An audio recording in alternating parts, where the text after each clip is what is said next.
নমস্কার ইউটিউব পরিবার, বং ইকিগাই চ্যানেলে তোমাদের স্বাগত জানাই। আমি অঙ্কিতা আবারও চলে এসেছি বং ইকিগাই চ্যানেলে নতুন একটা অডিও স্টোরি নিয়ে। আজকের অডিও স্টোরিতে তোমরা শুনতে চলেছ প্রেমেন্দ্র মিত্র ও লীলা মজুমদারের লেখা হট্টমালার দেশে।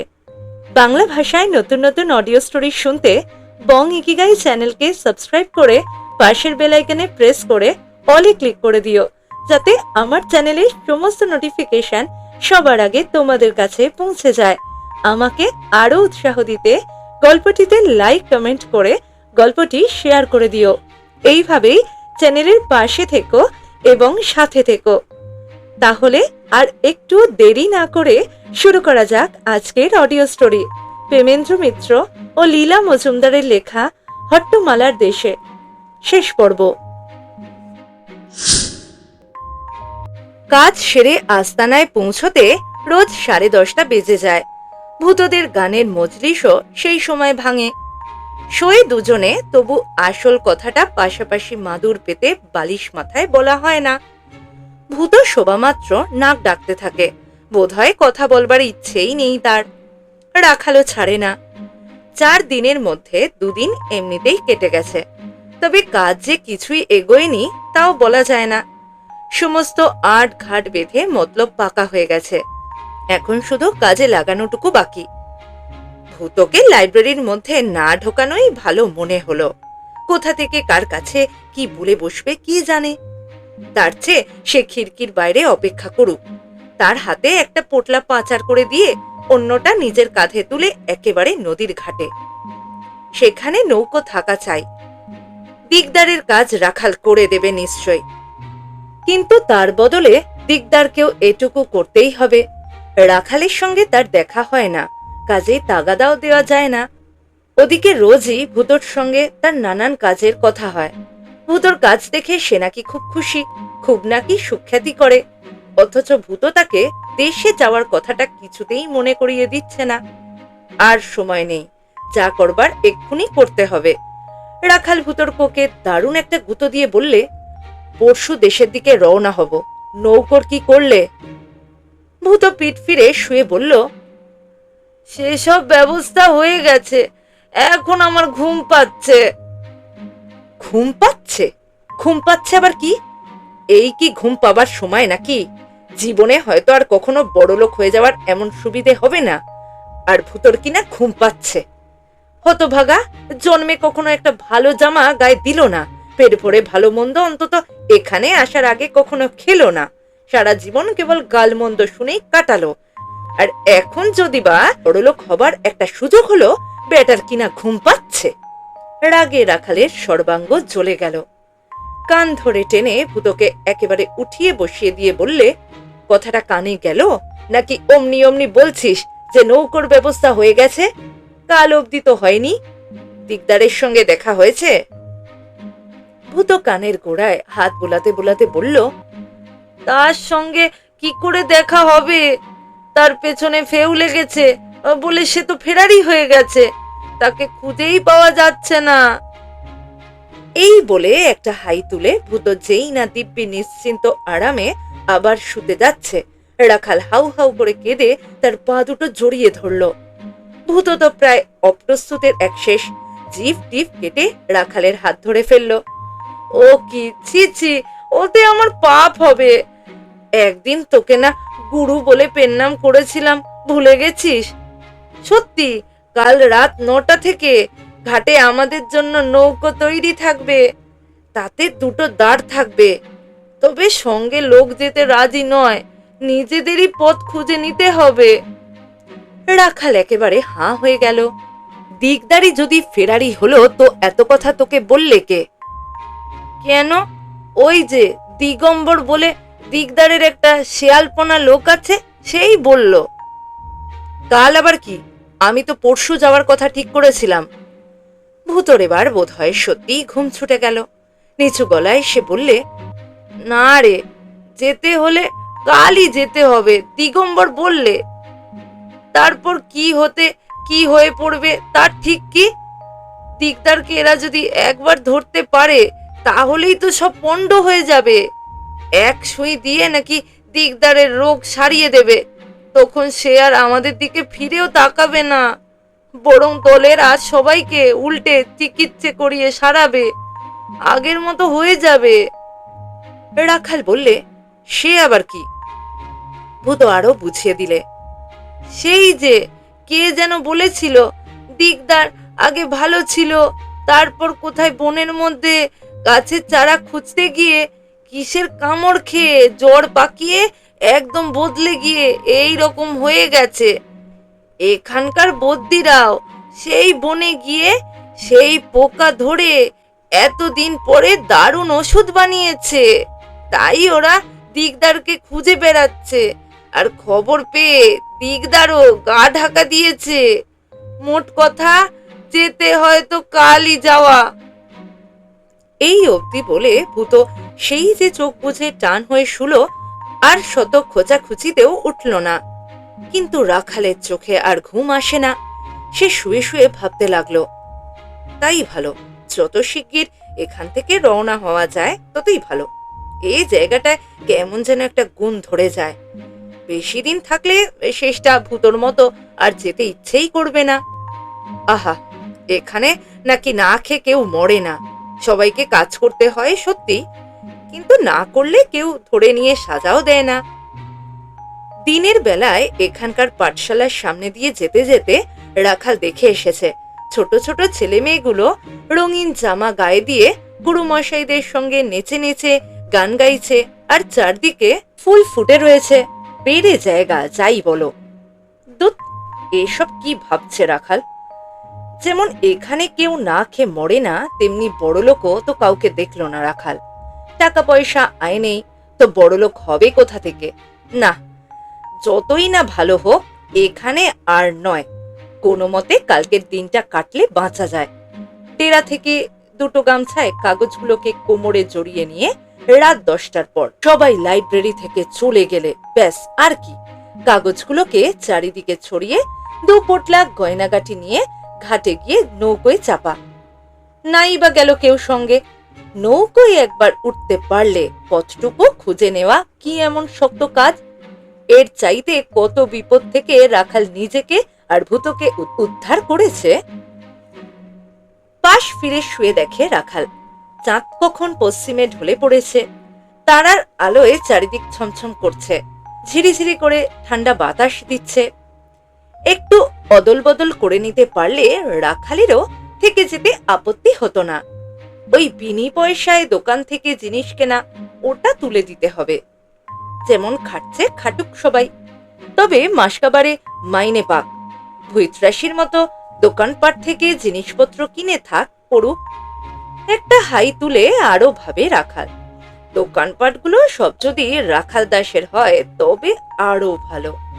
দোকান চালাবার ভার দেয়া হবে ভূতকে, সেও মাস মাইনে পাবে। বাকি পয়সা করি রাখালের তহবিলে জমা হবে। তারপর একটা একটা করে সব দোকানগুলোকে কিনে নিতে পারলে ইচ্ছে মতো জিনিসপত্রের দাম বাড়াতে পারবে।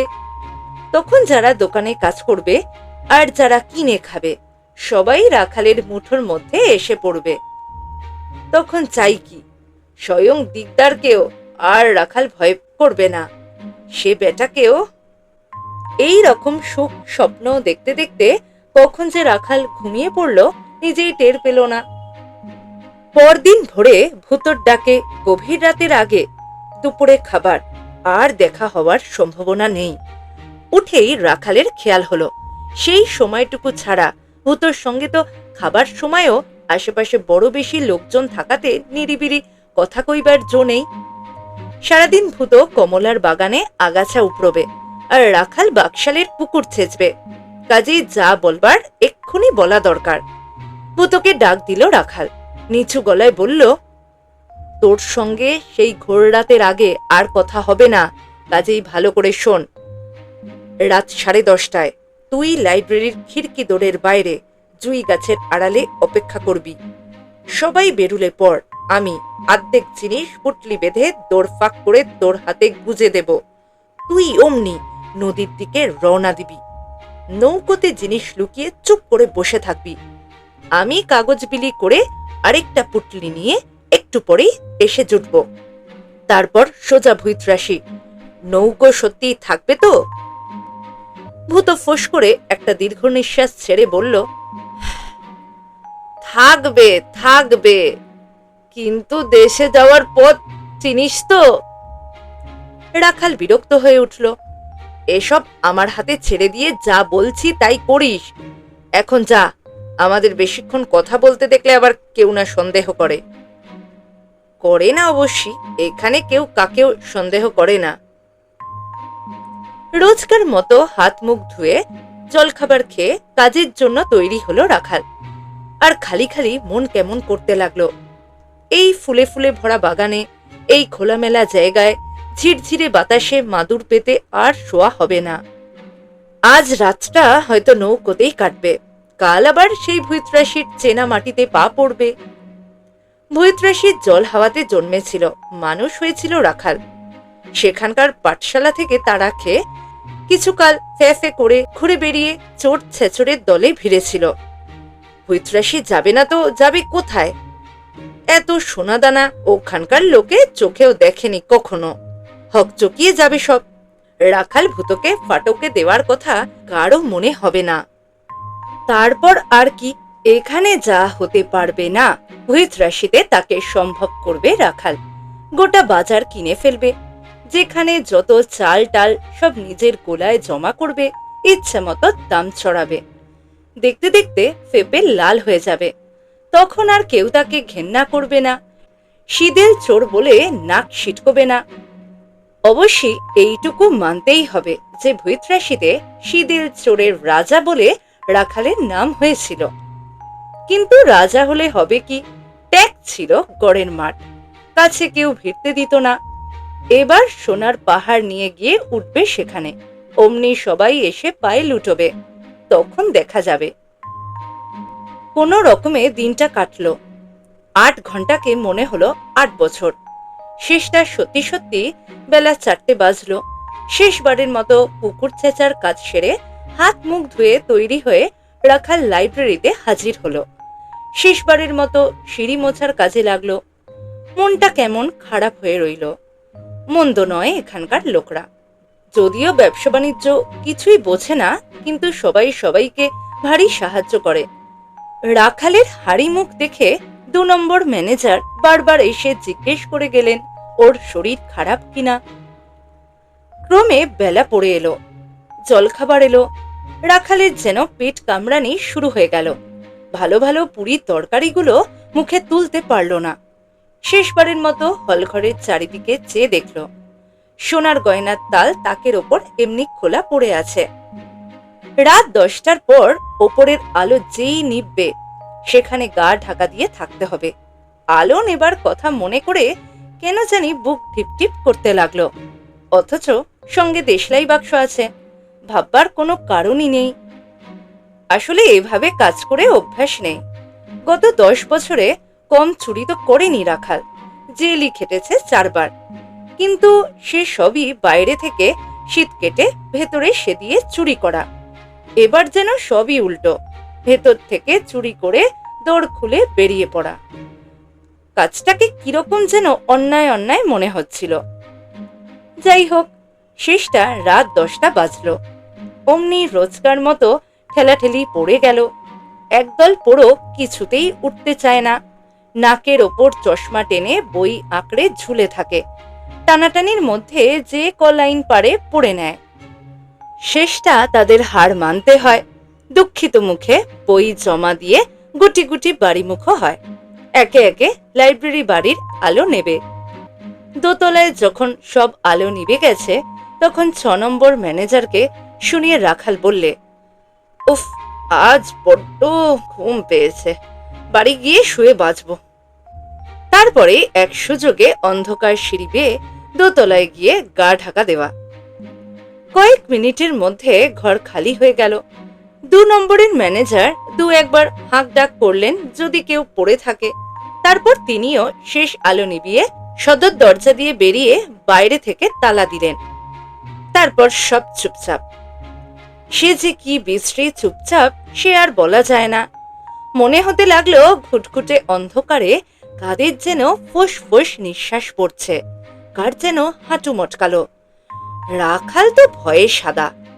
কোনো রকমে হাতড়ে হাতড়ে নিচে নেমে দেখে একেবারে অন্ধকার নয়, ছাদের কাছের ঘুলঘুলির ফাঁক দিয়ে তারার আলো এসে সোনার গয়নার ওপর পড়ে আলো ঠিক রচ্ছে।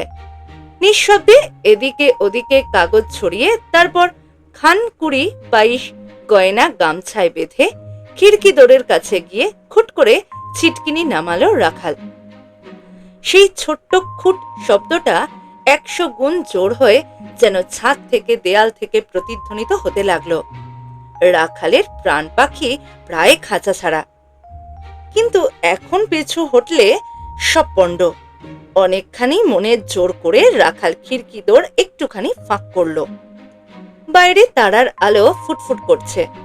জুই গাছের ছায়া থেকে ভূত এগিয়ে এসে হাত বাড়াতেই তার হাতে পুটলি গুজে দিয়ে কোনো কথা না বলে খিড়কি দোরটা রাখাল ভেজিয়ে দিল।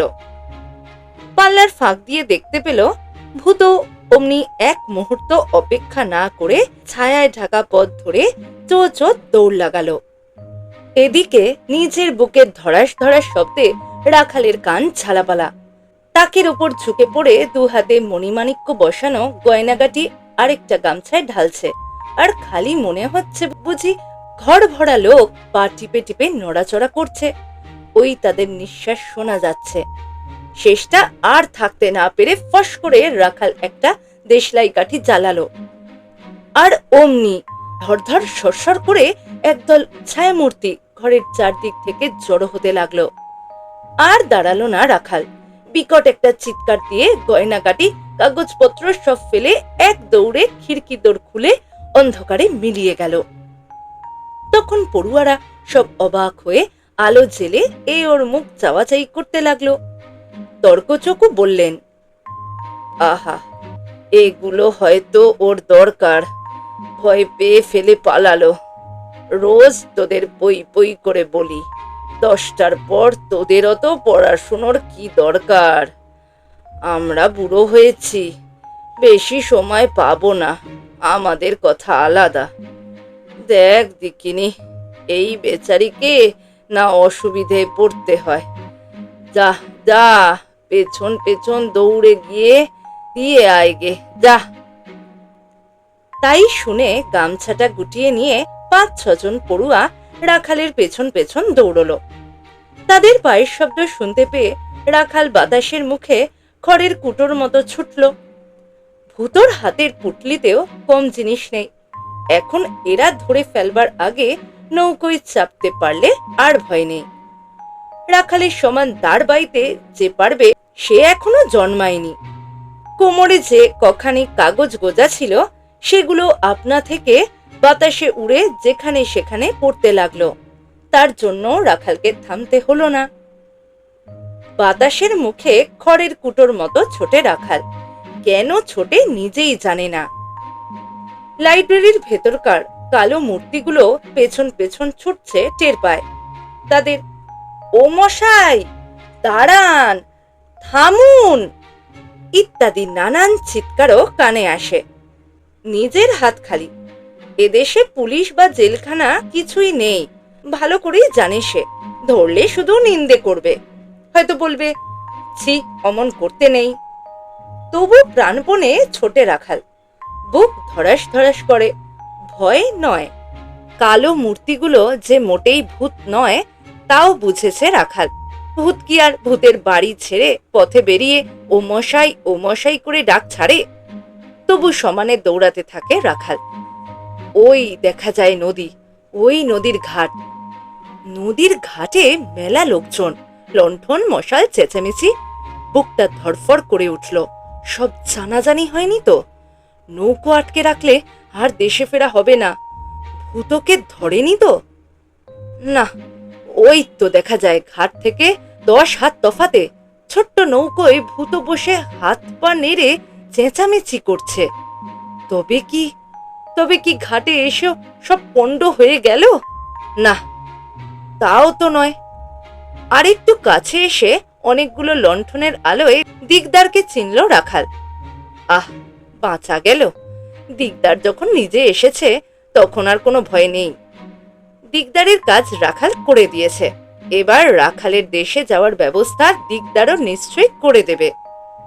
লোকে বলে তার মেজাজ যেমনই হোক না কেন, তার কথায় কখনো নড়চড় হয় না। তাহলে ফেরারি হয়নি দিকদার। রাখালকে দেখতে পেয়ে ঘাটের লোকেও মহা উল্লাসে চিৎকার করে উঠল, ওই যে ওই যে আরেকটি এসেছে, দাও এবার ঠুসে। কিছুই বুঝতে পারল না রাখাল। নৌকো থেকে ভূত ব্যস্ত হয়ে কেবল হাত নেড়ে চলে যেতে ইশারা করে, কি যেন বলেও, কিন্তু নদীর হাওয়া তার কথা উড়িয়ে নিয়ে যায়। ঘাটের আলো তার মুখে পড়ছে, মনে হচ্ছে কোনো কারণে বড্ড ভয় পেয়েছে। অথচ তার পাশেই দেখা যাচ্ছে গামছায় বাঁধা গয়নার পুটলি। ছোটার বেগ সামলাতে না পেরে রাখাল একেবারে দিকদারের বুকের ওপরে ঝাঁপিয়ে পড়ে। দিকদারও অমনি তাকে দু হাতে জাপটে ধরে কাকে যেন হেঁকে বলে, দেখছেন কি, লাগানে কে, আমার চেয়েও বড় ভোজ। চোখের কোনা দিয়ে রাখাল দেখতে পায় লাইব্রেরির পুরনো পোড়োরা গামছায় বাঁধা অন্য পুটলিটাকেও এনে হাজির করেছে। কিন্তু সঙ্গে সঙ্গে এও দেখতে পায় যে এই বড় একটা ইঞ্জেকশনে সুই হাতে নিয়ে একজন ষণ্ডামতো ডাক্তারবাবু তারই দিকে এগিয়ে আসছে। গায়ের জোরে হাত পা ছুটতে থাকে রাখাল। ডাক্তারবাবু ইতস্তত করেন। দিকদার বললে, কি দেখছেন ডাক্তারবাবু, ওর সাগরেদের রোগ আমাদের এখানকার জল হাওয়া লেগেই সেরে গেছে, কিন্তু এ হতভাগার ব্যামো আমার চেয়ে কড়া। অমনি দিগম্বরটা পাশ থেকে বলে উঠল, হ্যাঁ হ্যাঁ, দিকদারের ব্যামোই যখন সেরে গেল, আমাদেরও সারলো। 3 গুণ ওষুধ দিলে এ বেটারও সেরে যাবে। অমনি সঙ্গে সঙ্গে 5 জনে মিলে রাখালকে পেরে ফেললো, আর ডাক্তারবাবু তার পেছনে পেট করে সুই দিয়ে দিলেন। সে যা চেঁচালো রাখাল, গাছ থেকে ঘুমন্ত কাকড়া সব কা কা করে উড়ে পড়ল। পোড়োরা গয়নার পুটলি বাগিয়ে ধরে বারবার বলতে লাগলো, এই নিয়ে যাও, এসব বোধহয় তোমার দরকার। কিন্তু কে আর কার কথা শোনে। যেই না ডাক্তারবাবু সুইটা টেনে বের করে নিয়েছেন আর দিগম্বররাও রাখালকে ছেড়ে দিয়েছে, অমনি এক লাফে রাখাল ঘাট থেকে একেবারে ভূতর নৌকোর ওপর পড়েছে। সে ছোট নৌকো, অত ভার সইবে কেন? সঙ্গে সঙ্গে ঘূর্ণি খেয়ে একেবারে জলের নিচে তলিয়ে গেছে। এক মুহূর্ত চোখে সর্ষে ফুল দেখল রাখাল, তারপর সব অন্ধকার। ফের যখন চোখ মেলে চাইল, দেখে ওই তো কিছু দূরেই ভুইত্রাসির দক্ষিণে গঞ্জের ঘাট দেখা যাচ্ছে। রাখাল বালির চড়ায় পড়ে আছে। উঠে বসে দেখে ভূত তার সামনে আসন পিড়ি হয়ে বসে হাউ হাউ করে কাঁদছে। তড়াক করে লাফিয়ে উঠল রাখাল। ও কি রে, কাঁদছিস যে? সুইয়ের ব্যথা হয়েছে বুঝি? ভূত নাক টেনে বললে, না রে, আমাকে সুই দেয়নি, ব্যামো এমনি সেরেছে। আমি ভাবলাম তুই মরে গেছি, তাই কাঁদছি। রাখাল বললে, তোর মতো বোকা তো আর দেখিনি। নে ওঠ, আগে হাড়ু মোড়লের কাছে, তারপর তোর মা কেমন আছে দেখি গে, চল। এই বলে নদীর পাড়ে গিয়ে নিজের কোমর থেকে শীতকাঠিটা রাখাল ছুঁড়ে জলে ফেলে দিল। তারপর জিজ্ঞেস করলো, তোরটা? ভূত একগাল হেসে বলল, আমারটা কবে হারিয়ে গেছে। তখন ভোর হয়েছে। ভুইত্রাসির মাঠে অনেক লোকের চটলা।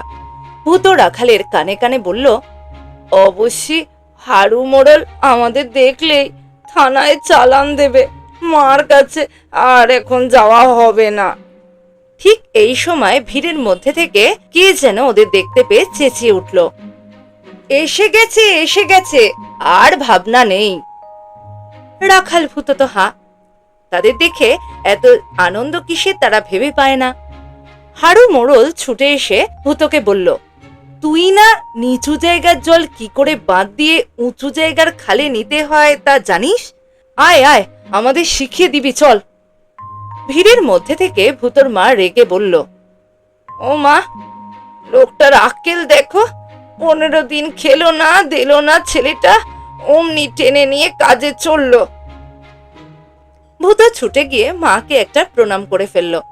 রাখালও তার দেখা দেখি গড় করলো। সবাই অবাক। তখন রাখাল হারু মোড়লকে বলল, বলেই ফেলো মোড়ল, আমাদের ধরে ফাটকে দিচ্ছ কিনা। মোড়ল যেন আকাশ থেকে পড়ল। কেন ফাটকে কেন? সেই যে তোমার ঘরে শীত দিয়েছিলাম, তার জন্য পেট নাইও তো কম খাওনি। নাও চলো, এখন অনেক কাজ আছে। অমনি রাখাল মোড়লের হাত চেপে ধরে বলল, আমাকে একটা 12 মেশে কাজ দিও মোড়ল, পুরনো ব্যবসাটা ছেড়েই দিলাম। বাস্তবিক পুরনো ব্যবসাটা ছেড়েই দিল রাখাল। মোড়ল তাকে গায়ের চৌকিদারিতে লাগিয়ে দিল। ভুইত্রাসীতে কেউ দেখেনি কখনো। সবাই বলে নাকি এত ভালো চৌকিদার। ভূত খালকাটার জল সরবরাহ করে খুব প্রশংসা পেল। বুড়িমার আজকাল অহংকারে মাটিতে পা পড়ে না। তার একমাত্র দুঃখ, ভূত বাড়িতে এক কোণা সোনা ঢুকতে দেয় না। ও এলে কি মনে করবে, এই নিয়ে বুড়ির মহাভাবনা। মাঝে মাঝে 3-4 দিনে ছুটি নিয়ে কাউকে কিছু না বলে দুজনে কোথায় বেরিয়ে পড়ে। ফিরে আসে একটু মন মরা হয়ে। নদীর 2 তীরের 2 দিকে 3 দিনের পথ তারা তন্ন তন্ন করে খুঁজে বেরিয়েছে। কোথাও সেই ছায়ায় ঘেরা সুগন্ধে ভরা কমলামের বাগানের খোঁজ পায়নি। খুব যদি মন কেমন করে, ভূত রাখালকে এই বলে সান্ত্বনা দেয়, হ্যাঁ রে, সে কি সত্যি আছে রে। আধ ঘন্টার মধ্যে সেখানে ভেসে ওঠা যায়। 3 দিন ধরে খুঁজেও তাকে পাওয়া যায় না কেন? স্বপ্ন নয় তো রে? রাখাল বলে, ধ্যাৎ, স্বপ্ন বুঝি 15 দিন ধরে দুজন লোক মিলে দেখে। জায়গাটা আছে ঠিকই, তবে বোধহয় আমাদের মনের মধ্যে। ভূত ফিক করে হেসে ফেলে বলে, কি যে বলিস। আর এইখানেই শেষ হলো হট্টমালার দেশে শেষ পর্ব। গল্পটি ধৈর্য ধরে শোনার জন্য অসংখ্য ধন্যবাদ।